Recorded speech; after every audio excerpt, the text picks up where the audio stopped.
Operators in सी और सी operators. Operator actually symbol है जो किसी ऑपरेशन को स्पेसिफाई करती है। जैसे एग्जांपल, ये एक सिंबल है, ये प्लस की सिंबल है, और ये क्या डिनोट कर रही है, ये डिनोट कर रही है प्लस ऑपरेशन। जैसे एग्जांपल, अगर मैं लिखूंगा y equals to a plus B, इसका क्या मतलब है, a की वैल्यू को b की वैल्यू के साथ ऐड करके स्टोर कर देना है किसमें, y में।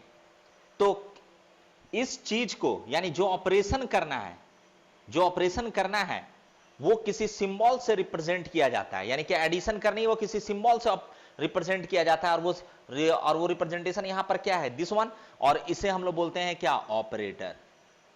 यानी ऑपरेटर बहुत सारा हो सकता है, प्लस हो सकती है, माइनस हो सकती है, बहुत सारी ऑपरेशन हम लोग करते हैं, तो इन सबका सिंबल अलग अलग है। तो हर सिंबल को समझना है, हर ऑपरेटर्स टाइप को समझना है, और ऑपरेशन किस तरह, कौन सा ऑपरेशन या कौन सा ऑपरेटर कौन सा ऑपरेशन करता है, इसको हम लोगों को भी अच्छे से समझकर एग्जाम्पल के साथ देख लेना है, ताकि कोई कंफ्यूजन ना रहे और आगे हम लोग सारा प्रोग्राम हम लोग बना सकें। ठीक है, तो ये जो ऑपरेटर को हम लोग समझें, यानी कि ऑपरेटर, तो यहां पर आप लोगों को एक ही ऑपरेटर दिख रहा है, लेकिन एक्चुअली यहां दो ऑपरेटर है, ये वाली भी एक ऑपरेटर है। आगे जाके पता चलेगा कि ये एक्चुअली असाइनमेंट ऑपरेटर है। जैसे मैं लिखता हूं अगर y इक्वल्स टू जेड, तो इसका सी में इसका कुछ मतलब है, इसका मतलब है कि जेड की वैल्यू को असाइन कर देनी है y में, यानी जेड का जो भी वैल्यू है उसको कॉपी कर देना है किसमें, y में। इसे बोलते हैं असाइनमेंट ऑपरेटर। तो यहां दो ऑपरेटर है, assignment operator and addition operator, यानी प्लस ऑपरेटर। और जिस पर ऑपरेशन किया जाता है, जैसे ये और ये, जिस पर ऑपरेशन की जा रही है, ए और बी का वैल्यू पर ऑपरेशन की जा रही है, तो इसको बोलते हैं ऑपरेंड। इसको क्या बोलते हैं, ऑपरेंड।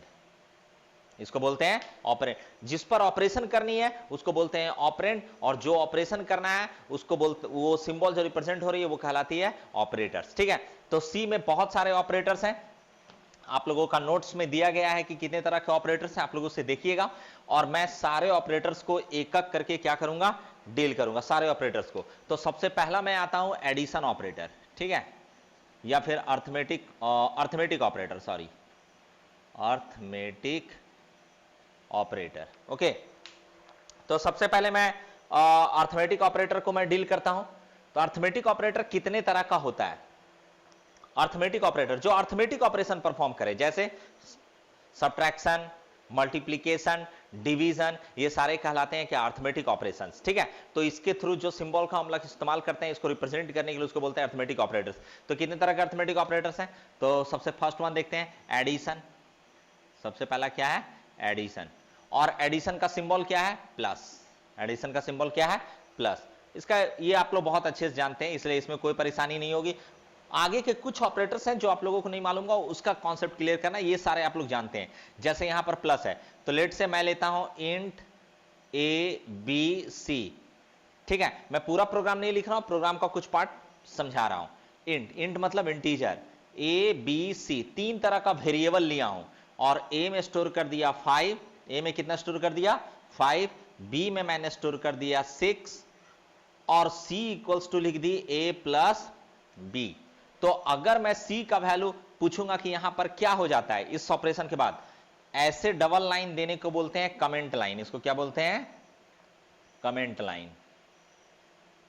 ये कमेंट लाइन कहलाता है। इसका इधर, इस कमेंट लाइन के इधर कुछ भी लिखेंगे उसका प्रोग्राम से कोई लेना देना नहीं है, वो सिर्फ समझने के पर्पस से। ठीक है, तो ये डबल लाइन, डबल स्लैश देकर अगर हम लोग कमेंट लाइन कुछ भी कमेंट में लिखते हैं, उसका इस प्रोग्राम से कोई लेना देना नहीं है, वो सिर्फ समझने के लिए, हम लोगों के लिए। ठीक है, तो c equals to A plus B, इसका क्या मतलब है, इसका मतलब है a का वैल्यू 5 है, b का वैल्यू 6 है, दोनों को जोड़ देना है, तो 6 5 11, c का वैल्यू कितना हो जाएगा, 11 हो जाएगा। हम लोग यहाँ साइड में समझने के लिए लिखे हैं कि ये ऑपरेशन क्या देगा, ये ऑपरेशन देगा c इक्वल्स टू 11। और अगर हम लोग यहाँ पर प्रिंट करेंगे इसका वैल्यू क्या करेंगे, प्रिंट करेंगे, तो ये मुझे कितना वैल्यू देगा, ये देगा 11। तो हम लोगों को ये ऑपरेशन समझ में आ गई। प्लस ऑपरेटर क्या करता है, प्लस ऑपरेटर यानी एडिशन ऑपरेटर सिंपली क्या करती है, दो वैल्यू को जोड़कर यहां जो असाइन किया हुआ उसमें इसको रख देती है। ठीक है, ठीक इसी तरह अब हम लोग दूसरा हम लोग आते हैं, दूसरा है सब्ट्रैक्शन।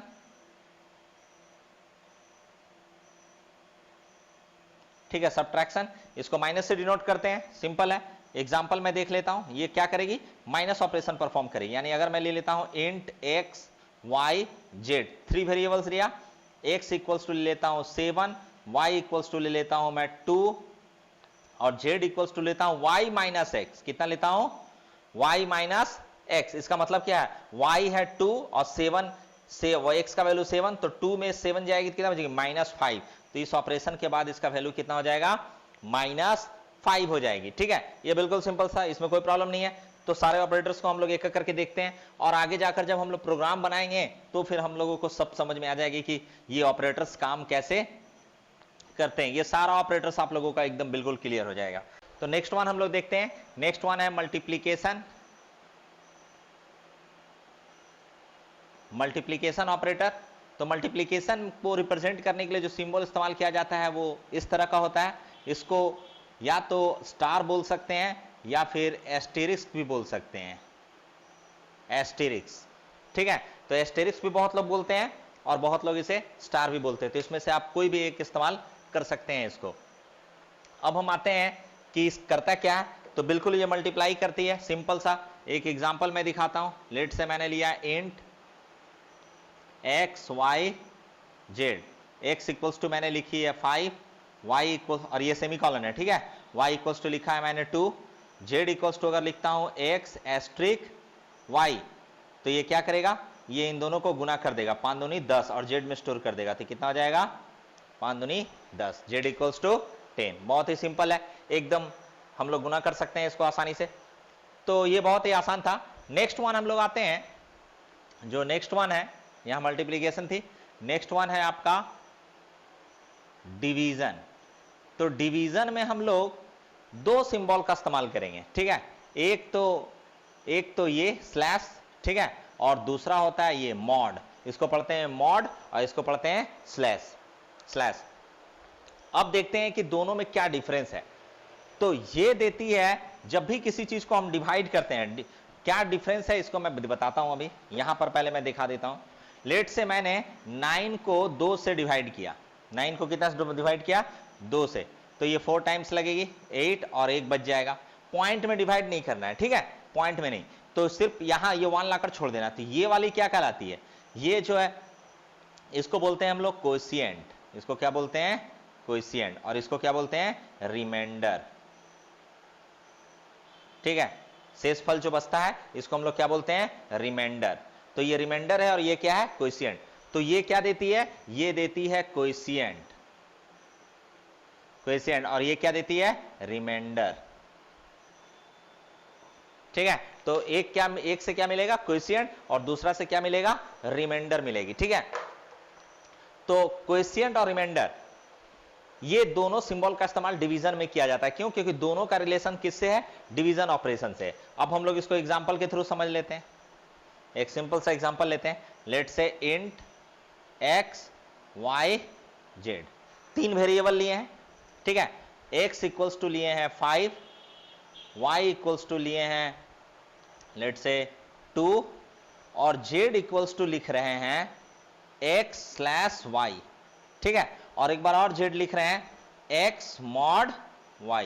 तो देखिए जब इसको इस ऑपरेशन को परफॉर्म करेंगे तो 5 को 2 से डिवाइड करेंगे, 2 दूनी 4, 1 बचा, ठीक है।